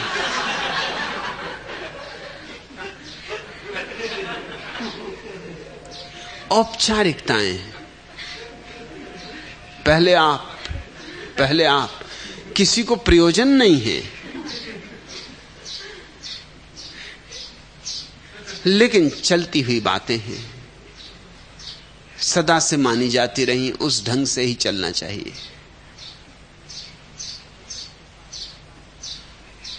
पंडित के पास सिवाय औपचारिकता के और कुछ भी नहीं, बोध नहीं, अनुभव नहीं, ध्यान नहीं, और जहां ध्यान नहीं वहां ज्ञान कैसे होगा? ध्यान की ही सुगंध है ज्ञान, ध्यान का ही संगीत है ज्ञान। ध्यान की वीणा पर ही जो संगीत उठता है उसका नाम ज्ञान है। शास्त्रों से नहीं मिलता ज्ञान,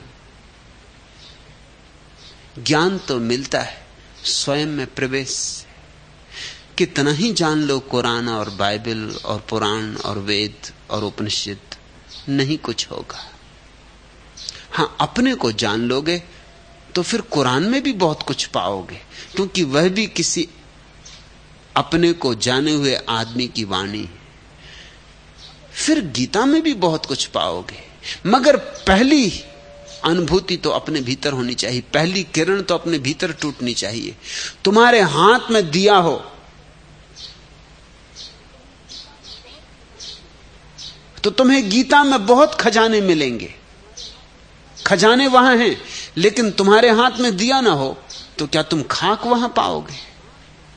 और तुम्हारे पास जौहरी की आंख ना हो तो हीरे जवारात मिल भी जाएं तो क्या करोगे?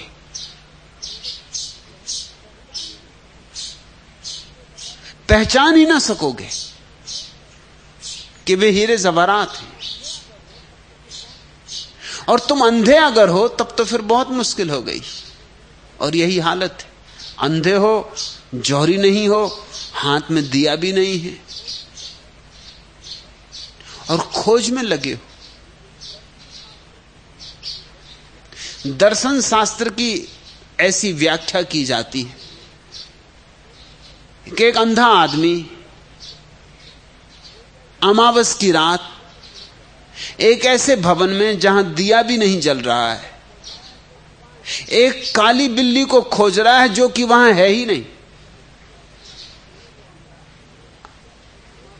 एक तो अंधा, फिर अमावस की रात, फिर एक दिया भी नहीं घर में, फिर काली बिल्ली, और वो भी वहां मौजूद नहीं है। वो भी मौजूद होती तो भी एक बात थी कि चलो खोजते खासते किसी तरह, अगर अंधा ना खोज पाता तो कम से कम बिल्ली अंधे को खोज लेती, किसी तरह मिलन हो जाता। लेकिन वो बिल्ली भी वहां है नहीं।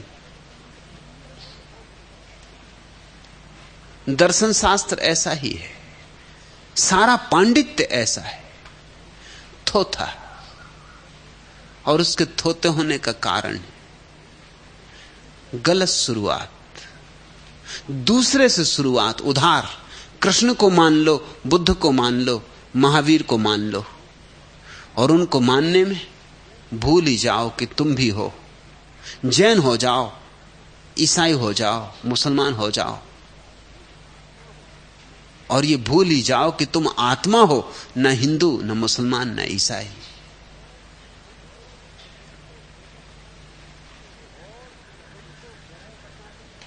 और सबन को गरह बतावे, अपने गरह को नहीं छोड़ावे।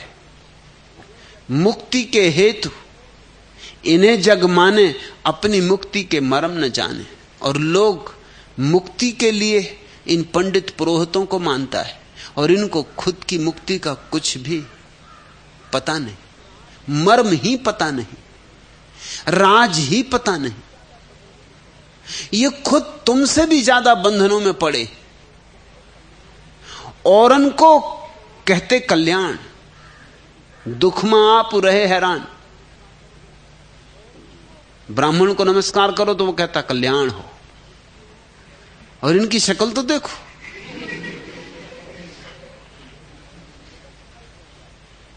जिसको इनकी शक्ल दिखाई पड़ जाए, कल्याण होता हो तो रुक जाए, ये कहते कल्याण हो।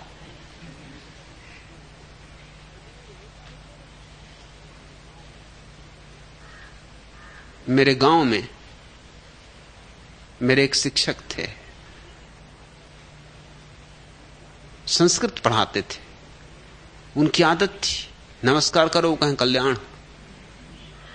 जब पहली दफा मैं उनकी कक्षा में भर्ती हुआ और मैंने पहली दफा उनको नमस्कार किया, उन्होंने कहा कल्याण हो। मैंने उनसे कहा कि सुनिए, आपका हो गया? उन्होंने कहा यह भी कोई पूछने की बात है? मैंने कहा अगर आपका ना हुआ हो तो मेरा कैसे करवाइएगा?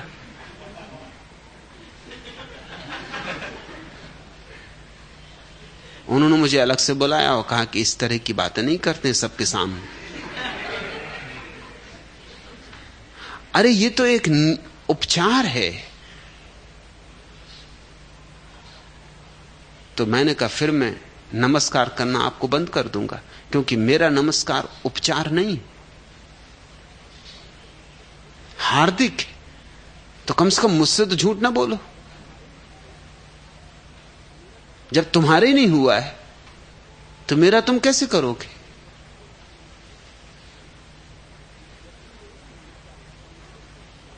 जब भी मैं उनसे नमस्कार करता हूं उनको बड़ी बेचैनी होती, क्योंकि वो उनकी आदत थी कल्याण हो कैसे। वो उनकी बिल्कुल जड़ आदत थी, जैसे ग्रामोफोन रिकॉर्ड। तो जब मैं उनको नमस्कार करूं वो एक क्षण को झिझक जाएं, क्योंकि अब क्या करें, क्योंकि वो जो कल्याण हो एकदम उनके मुंह में आया। वो जानते थे कि उन्होंने कहा कल्याण हो कि मैं उनको पकड़ूंगा।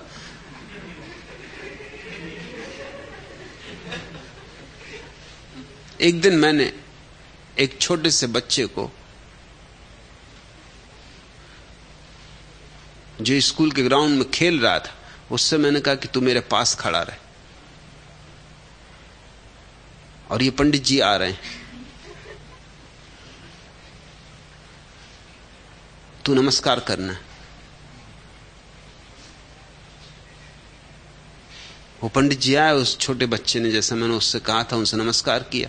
उन्होंने तत्क्षण का कल्याण हो। मैंने कहा ठहरिए, आप फिर कल्याण करने लगे। उन्होंने मुझसे कहा भाई तुम क्या मेरा बोलना ही बंद कर दोगे? तुमसे तो मैं डरने लगा हूं, तुम तो नमस्कार करते हो तो मुझे बड़ी झंझट होती है, क्या करूं क्या ना करूं। अब दूसरों पे भी तुम रुकावट डालने लगे। मैंने कहा मेरी रुकावट की कुल कोशिश इतनी है कि मैं आपको याद दिलाऊं कि कल्याण अभी आपका नहीं हुआ है। पहले अपना कल्याण कर ले, फिर बांटें, जरूर बांटें। कल्याण से ज्यादा बांटने योग्य और है भी क्या इस जगत में। औरन को कहते कल्याण, दुख में आप रहे हैरान। खुद हैरान हो रहे हैं, दुख में परेशान हो रहे हैं, खुद बिना अनुभव के, और दूसरों को अनुभव बांट रहे हैं। मुल्ला नसरुद्दीन की पूरी मित्र मंडली एक दिन सिनेमा देखने गई। बरसात के दिन थे, सभी लोग रेनकोट पहने टिकट के लिए लंबी लाइन में खड़े थे। डब्बू जी ने पीछे पलटकर मुल्ला से कहा, नसरुद्दीन बड़े जोरों से लघु शंका लगी, क्या करूं समझ में नहीं आता। यदि लाइन छोड़कर बाथरूम तक जाऊं तो फिर पीछे खड़ा होना पड़ेगा। ऐसी स्थिति में टिकट मिलना मुश्किल लगता है, और यदि न जाऊं तो डर है कि कहीं कपड़े ही खराब ना हो जाएं। बड़ी विकट समस्या है। मेरी बात मानो, मुल्ला ने सलाह दी। सामने खड़े चंदूलाल की रेनकोट की पॉकेट में जीवन मल का त्याग कर दो। डब्बू जी ने मुस्कुरा कहा, और यदि उसे पता चल गया तो? कुछ पता नहीं चलता, मुल्ला बोला। वैसे भी कितनी बारिश हो रही है। अरे मजाक मत करो, मुल्ला से डब्बू जी ने कहा। यदि चंदूलाल को पता चल गया तो बहुत झगड़ा फसाद हो सकता है। मुझ पर विश्वास रखो, पता नहीं चलेगा। नसरुद्दीन ने ढाढ़स बंधाया। मगर मैं कैसे भरोसा करूं, जिंदगी भर के लिए दुश्मनी हो जाएगी। बड़ा डर लगता है मुझे ऐसा करने में। अरे यार डब्बू जी, तुम तो सचमुच एकदम ढब्बू हो। फिक्र मत करो, जैसा मैं कहता हूं वैसा करो। मैं यह तुमसे अपने अनुभव से कह रहा हूं। मुल्ला नसरुद्दीन ने रहस्य खोला। जब मैंने तुम्हारे रेनकोट की जेब में पेशाब की थी, तुम्हें पता चला, तो फिर तुम क्यों डरते हो? थोड़ा अनुभव से हो तो बात में बल होता है। पंडितों की बात में बल नहीं होता, हो भी नहीं सकता, निर्बल होती। उनको साक्षी खोजनी पड़ती है औरों में। ज्ञानी अपना साक्ष्य स्वयं है। अगर वो शास्त्रों का उल्लेख भी करता है तो शास्त्रों को साक्षी देता है, शास्त्रों की साक्षी नहीं लेता। मैं अगर कभी गीता, कुरान या बाइबल का उल्लेख करता हूं तो इसलिए नहीं कि मेरी बात में उनकी बात से बल पड़ जाएगा। मेरी बात तो मेरा अनुभव है। कुरान, बाइबल, गीता हुए हो या न हुए हो, सब जल जाएं और राख हो जाएं तो भी मेरी बात में कोई फर्क नहीं पड़ेगा। मेरी बात का बल उतना ही रहेगा। अगर मैं उनका उल्लेख करता हूं तो उनकी साक्षी नहीं ले रहा हूं, उनको साक्षी दे रहा हूं। और पंडित जब उनकी बात करता है तो उनकी साक्षी ले रहा है। उसके पास अपना तो कुछ है नहीं। उससे अगर गीता छीन लो, वो एकदम निपट अज्ञानी हो जाएगा। गीता में उसके प्राण है, गीता मरोड़ दो, उसके प्राण मर जाएंगे। शास्त्रों में तुम्हारे प्राण नहीं होने चाहिए, नहीं तो तुम जीवन भर भटकोगे। अनुभव में तुम्हारे जीवन की जड़ों को फैलाओ। दूध पूत औरन को देते, आप जो घर घर भिक्षा लेते। खुद तो भीख मांगते फिरते हैं और दूसरों को आशीर्वाद देते हैं। पलटू दास की बात को बूझे, अंधा होई तही को सूझे। बड़ी अद्भुत बात कही। ये तो सूत्र खूब संभाल के रख लेना। पलटू दास की बात को बूझे, अंधा होई तही को सूझे। पलटू दास कहते हैं, ये जो तथाकथित आंख वाले लोग हैं, ये तो अंधे हैं। इनकी आंखें बाहर की तरफ खुली। मेरे हिसाब से ये सब अंधे हैं। मेरे हिसाब से तो वो आंख वाला है जो बाहर से आंख बंद कर लेता, बाहर के प्रति जो अंधा हो जाता है, उसको भीतर दिखाई पड़ता है। और ध्यान क्या है? बाहर के प्रति अंधा हो जाना, ताकि सारी जीवन ऊर्जा, देखने की सारी शक्ति और क्षमता अंतर्मुखी हो जाए, ताकि जो प्रकाश वस्तुओं पर पड़ता था वो स्वयं पर पड़ने लगे। अपनी मसाल में अपने को देखने की क्षमता। अभी अपनी मसाल से तुमने दूसरों को देखा है, औरों को देखा, सारा संसार छान डाला है, लेकिन दिया तले अंधेरा। दिया से तुम सब खोजते फिर रहे हो और खुद दिए के तले अंधेरा इकट्ठा होता चला गया। अब ये ज्योत अंतर्मुखी होनी चाहिए। संसार की दृष्टि में तो अंधे बन जाओ, आंख बंद करो, अंतर यात्रा पर चलो। लोग पागल कहेंगे, दीवाना कहेंगे, परवाना कहेंगे, अंधा कहेंगे, सब कुछ कहेंगे। फिक्र मत करना, क्योंकि वे थोड़े से ही लोग जो इतनी हिम्मत करते हैं बाहर के प्रति अंधे हो जाने की, स्वयं को जान पाते। और जिसने स्वयं को जानकर फिर आंख खोली, उसे ये सारा जगत स्वयं से ही भरा हुआ मालूम पड़ता है। तब कोयल की कूक में भी उसका अपना ही कंठ है, और फूल की सुगंध में अपनी सुगंध है, और पहाड़ों की ऊंचाइयों में अपनी ऊंचाई, और सागरों की गहराई में अपनी गहराई। तब सारा अस्तित्व उसे स्वयं का विस्तार मालूम होता है। अहम ब्रह्मास्मि अनल हक।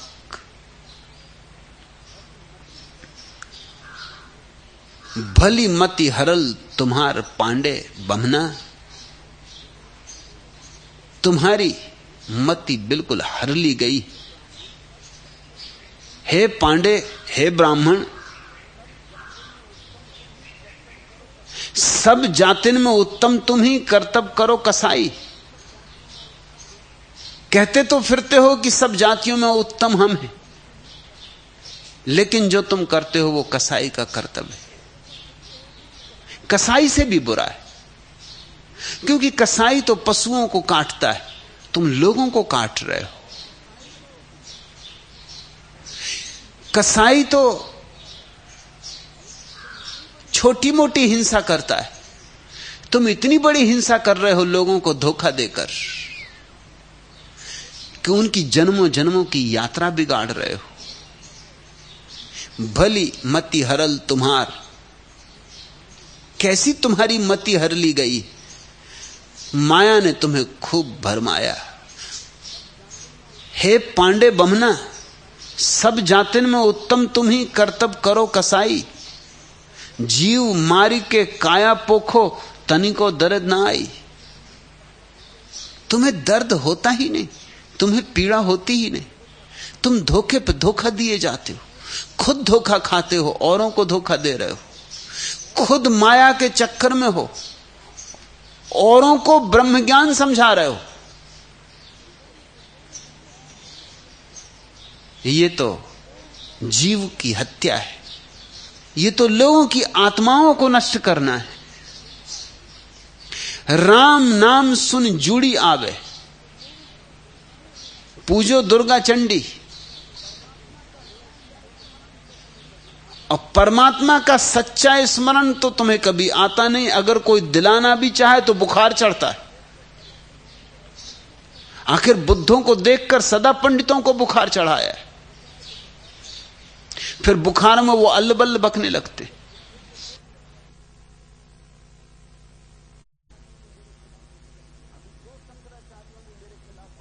अभी 2 शंकराचार्यों ने मेरे खिलाफ वक्तव्य देने शुरू किए। सन्निपात,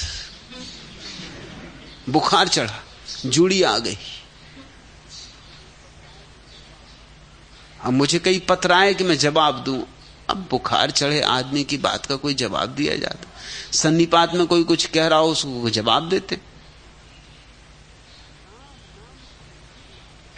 राम नाम सुन जूड़ी आवे। और जब भी कोई तुम्हारे भीतर राम को जगाने की क्षमता रखने वाला आता है, तुम्हें एकदम बुखार चढ़ता है, तुम्हें एकदम घबराहट शुरू होती, क्योंकि तुम्हारा धंधा गया, तुम्हारा व्यवसाय गया, तुम्हारी लूट खसोट बंद हुई, तुम्हारी प्रतिष्ठा, तुम्हारी पूजा मिट जाएगी। जब कोई ऐसा व्यक्ति मौजूद होता है जो लुटाने लगता है राम को, तब तुम घबराते हो। तुम्हारे मंदिरों का क्या होगा? कौन तुम्हारे मंदिरों में आएगा? कौन तुम्हारी मस्जिदों में? कौन तुम्हारे गिरजों में? कौन तुम्हारे गुरुद्वारों में? तुम तो दुर्गा, चंडी इत्यादि की पूजा में लोगों को लगाए रखते हो। सब व्यर्थ की बकवास में लोगों को लगाए रखते हो। यज्ञ करो, वर्षा होगी। यज्ञ करो, ज्यादा वर्षा नहीं होगी। यज्ञ करो, बीमारी कट जाएगी। 5000 साल से यज्ञ करवा रहे हो, और इस देश में जितनी दुर्घटनाएं घटती उतनी दुनिया में कहीं नहीं घटती। 5000 साल की यज्ञ पूजा पाठ का ये फल है। तो एक बात सिद्ध होती है कि परमात्मा तुम्हारे यज्ञों से बहुत नाराज है, बहुत परेशान है। एक आदमी मरा, वो जिंदगी भर परमात्मा की प्रार्थना करता था, सुबह शाम दोपहर, और जब भी मौका राम राम राम राम करता रहता, और एक माला हाथ में रखता था। जब अवसर नहीं होता तो माला ही फेरता रहता। उसका साझीदार भी था, वो कभी मंदिर भी नहीं गया, राम नाम भी नहीं लिया, माला उसने छुई नहीं। दोनों एक साथ कार में एक्सीडेंट हुआ और मरे। दोनों को देवदूत आए और राम नाम करने वाले को राम नाम चदरिया ओढ़े हुए था, हाथ में माला लिए हुए था, उसको नरक ले जाने लगे। और उसके साझीदार को स्वर्ग। उसने कहा ठहरो, कुछ भूल चूक हो रही। हम तो सुनते आए थे कि यहां सरकारी दफ्तरों में भूल होती है, वहां भी हो रही। देखते नहीं राम नाम चदरिया और मेरे हाथ की माला और राम राम जप रहा हूं, जिंदगी हो गई राम राम जपते, और मुझे नरक। और इस दुष्ट को स्वर्ग, नास्तिक को जो कभी गया नहीं मंदिर, नाम लिया नहीं। देवदूतों ने कहा गलती नहीं हुई है, फिर भी अगर तुम्हें शिकायत हो हम तुम दोनों को परमात्मा के सामने मौजूद कर देते हैं, अपना निवेदन कर लो। उसने कहा ये ठीक है, मुझे मौजूद किया जाए। उसने परमात्मा के सामने कहा कि क्या हद बेईमानी, अन्याय। और हम तो सुनते आए थे देर है अंधेर नहीं, मगर यहां अंधेर भी दिखाई पड़ रहा है। देर तो है ही, क्योंकि जिंदगी भर के बाद राम नाम का कुछ फल मिलना चाहिए था। देर तो वैसे ही बहुत हो गई, अब अंधेर हो रहा है। इस नास्तिक को स्वर्ग और मुझे आस्तिक को नरक, इसके पीछे राज। परमात्मा ने कहा कि तू मेरा सिर खा गया। जिंदगी भर न तू खुद सोया ना मुझे सोने दिया, क्योंकि तू राम राम राम राम करता रहे तो मैं सोऊं कैसे? जैसे कोई आदमी तुम्हारे पास ही बैठा हुआ तुम्हारा नाम जपता रहे तो नींद कैसे आए? स्वर्ग में तो तुझे मैं रहने नहीं दूंगा, और अगर तू ज्यादा जिद करेगा तो तू रहे यहां, हम चले नरक। तेरे साथ रहने से तो नरक में रहना बेहतर। कम से कम सोने को तो मिलेगा। दिन भर की मेहनत के बाद रात को विश्राम तो कर लेंगे। कोई खोपड़ी में तो भनभनाता नहीं रहेगा कि राम राम राम राम, और ये राम नाम चदरिया देख के मुझे तेरे हाथ की ये माला, इन सब के कारण ही तुझे नरक भेज रहा हूं। मेरा तेरा साथ नहीं हो सकता। ऐसे ही लगता है कुछ 5000 साल से यज्ञ हवन चल रहे, पूजा पाठ चल रहा। जितनी बाढ़ यहां आती दुनिया के किसी देश में नहीं आती, जितना सूखा यहां पड़ता दुनिया के किसी देश में नहीं पड़ता, जितने बांध यहां टूटते दुनिया के किसी देश में नहीं टूटते, जितनी रेलगाड़ियां यहां उलटती कहीं नहीं उलटती। भगवान जैसे बहुत परेशान है।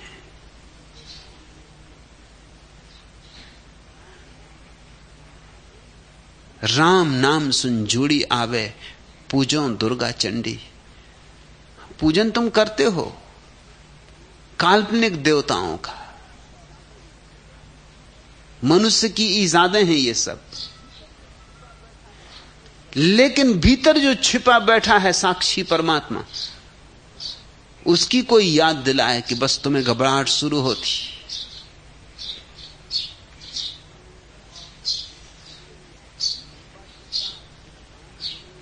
लंबा टीका कांध जनेऊ, बकुला जाति पखंडी। तुम बगुले की जाति के हो हे पांडे बमना। लंबा टीका कांध जनेऊ, बकुला जात पखंडी। ऊपर से तुम बिल्कुल शुभ्र मालूम पड़ते हो जैसे कि परमहंस हो, मगर हो तुम बगुले। एक टांग पे भी खड़े रहते हो मगर नजर मछली पे लगी। ऊपर से तो ऐसा लगता है बड़े राम नामी, लेकिन भीतर कुछ भी नहीं, राम से कुछ नाता नहीं। बकरी बेड़ा मछली खायो, काहे गाय बराई। पूछते हैं कि हमें आश्चर्य होता है कि तुम बकरी खा जाते, बेड़ा खा जाते, मछली खा जाते, काहे गाय बराई। तुमने गाय कैसे छोड़ रखी, यही आश्चर्य की बात है। वो भी बहुत बाद में छोड़ी, पहले तो ब्राह्मण गाय भी खाते रहे, गौमेध यज्ञ होते रहे, वो भी बहुत बाद में छोड़ी। वो भी इसलिए छोड़ी कि गाय कृषि के लिए बहुत उपयोगी हो गई, लोगों ने छुड़वाई होगी तब छोड़ी। ये जान के तुम हैरान होगे कि भारत में लोगों को आमतौर से धारणा है, भारत के बाहर भी धारणा है कि ब्राह्मण सब शाकाहारी। ये बात झूठ होना चाहिए मगर है नहीं। बंगाली ब्राह्मण मछली खाता मजे से, और कश्मीरी ब्राह्मण तो सब कुछ खाता। इसलिए तो पंडित नेहरू मांसाहारी थे। कश्मीरी ब्राह्मण को कुछ अड़चन ही नहीं। अगर भारत भर के ब्राह्मणों का हिसाब किताब लगाया जाए तो तुम हैरान होगे, उनको शाकाहारी नहीं कहा जा सकता। बकरी भेड़ा मछली खायो, काहे गाय बराई। रुधिर मांस सब एक पंडे, थू तोरी बहनाई। अब ऐसे लोगों से अगर ब्राह्मण नाराज ना हो तो क्या करें? अगर शंकराचार्यों को जूड़ी ना आ जाए तो क्या हो? थू तेरी बहनाई। कहते थूकते हैं तेरे ब्राह्मणत्व पर। सब घट साहब एके जानो, यही मां भल है तोरा। अगर अपना भला चाहते हो तभी भी जागो, और सब घट साहब एके जानो। सब घट में एक ही साहब विराजमान है, इसको पहचानो। शूद्र में भी वही है जो तुम में है। ब्राह्मण में ही नहीं है परमात्मा, हिंदू में ही नहीं है परमात्मा, सब में व्याप्त है। इस एक सर्वव्यापी को पहचानो। सब घट साहब एक जानो, यही मां भले तोरा। भगवत गीता बूझ विचारो, पलटू करत नेहोरा। पलटू कहता फिर भगवत गीता को बूझना, फिर मैं नेहोरा करूंगा तुम्हारा कि अब बूझो भगवत गीता, अब पढ़ो भगवत गीता, अब करो मनन, मगर पहले ध्यान। और एक को पहचान लो, फिर भगवत गीता को पहचान सकोगे। अभी तुम भगवत गीता रटते रहो, तोतों की तरह दोहराते रहो, किसी काम की नहीं। शास्त्रों से ज्ञान नहीं मिलता, लेकिन ज्ञान मिल जाए तो शास्त्रों में अद्भुत संपदा भरी पड़ी।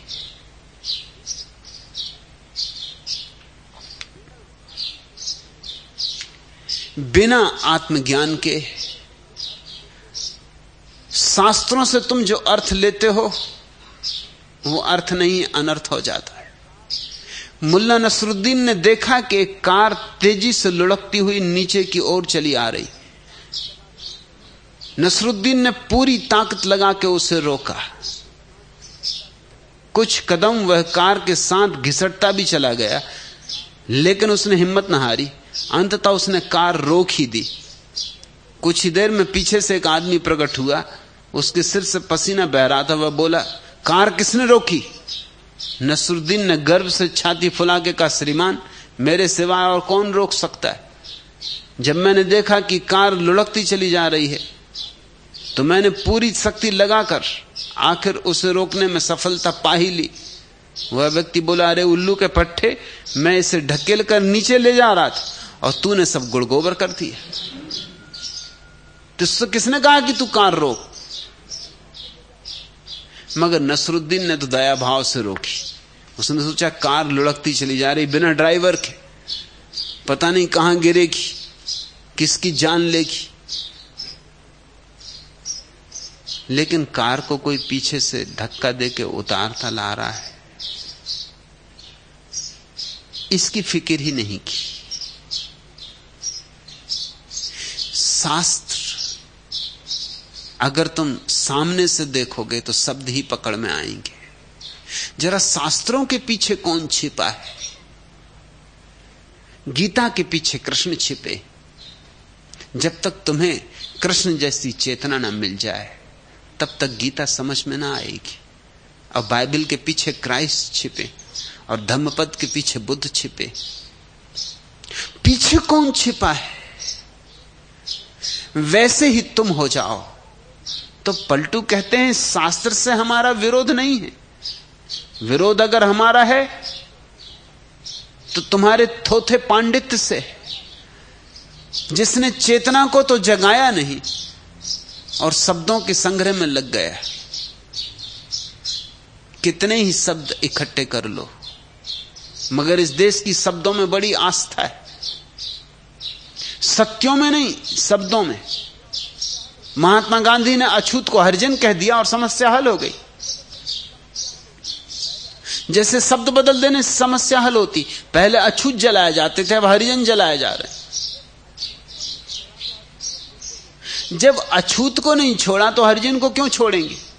ऐसे तो अछूत शब्द भी कुछ बुरा नहीं है, उसके भी अच्छे अर्थ किए जा सकते हैं। भगवान को हम कहते हैं अदृश्य, अनिर्वचनीय, अवर्णनीय, अस्पर्श, उसको अछूत भी कह सकते, जिसको छुआ ना जा सके। अछूत के दो अर्थ हो सकते हैं, जो छूने योग्य नहीं, और यह भी हो सकता है जो छुआ ना जा सके। तो अछूत शब्द में कुछ बुराई नहीं थी, उसको हरिजन कर दिया, समझे कि बस समस्या हल हो गई। हम तो समस्या हल करने में बड़े होशियार हैं, हमारी होशियारी का कोई हिसाब ही नहीं।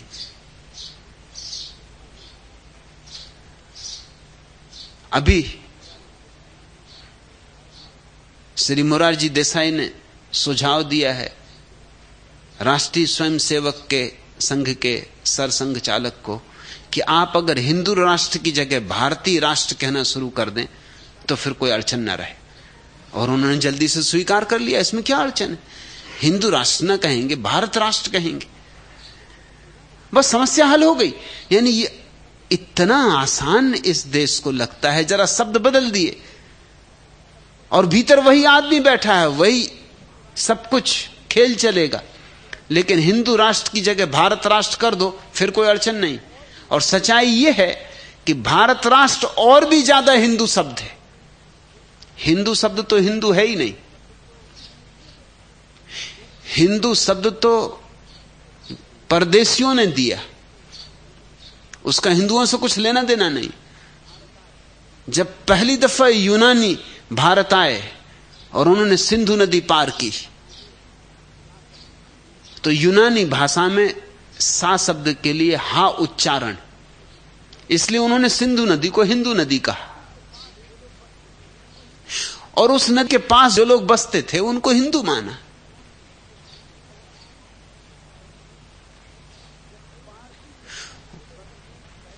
जब पारसी पर्शियन पहली दफा सिंधु के पास आए तो उनकी भाषा में सिंधु का उच्चारण इंदु हुआ, उससे इंडस नदी का नाम हो गया और भारत का नाम इंडिया हो गया। वो सब सिंधु नदी से ही बने शब्द हैं और दूसरों ने बनाए, हिंदुओं का उनसे कुछ लेना देना नहीं। हिंदुओं का शब्द तो भारत ही है। इसलिए अगर बाला साहब देम से राजी हो गए तो कुछ आश्चर्य नहीं, वो तो खुशी हुए होंगे कि तो और भी अच्छा हुआ। हिंदू सबसे झंझट भी नहीं, ये हमारा है भी नहीं, मलिच्छों ने दिया है। हमारा तो शब्द भारत ही है, तो हम भारत राष्ट्र कहेंगे और मुरारजी देसाई समझे कि समस्या हल हो गई। और क्या समस्या है? समस्या बस हमने शब्द बदल के हल कर लेते हैं। हिमालय के पास एक जंगली गाय होती, उसने बड़ा उत्पात मचा रखा था नेहरू के जमाने में। उसकी संख्या बहुत बढ़ गई थी, वो खेतों में हमला करने लगी। बड़ी जंगली गाय है, बड़ी शक्तिशाली गाय है, उसको मारना जरूरी हो गया कि शिकारियों को कहा जाए गोली मारो और जो जितना शिकार करेगा उसको इनाम मिलेगा। लेकिन गाय शब्द जुड़ा हुआ है उसमें, तो पार्लियामेंट में झंझट उठी कि गाय को मारा नहीं जा सकता, नहीं तो हिंदू नाराज हो जाएंगे। जंगली गाय। फिर किसी समझदार ने कहा कि जंगली गाय कहती क्यों, उसको जंगली घोड़ा, और बात हल हो गई। उसका नाम जंगली घोड़ा कर दिया गया और जंगली घोड़ा काटा गया और हिंदुओं ने कोई अड़चन ना उठाई।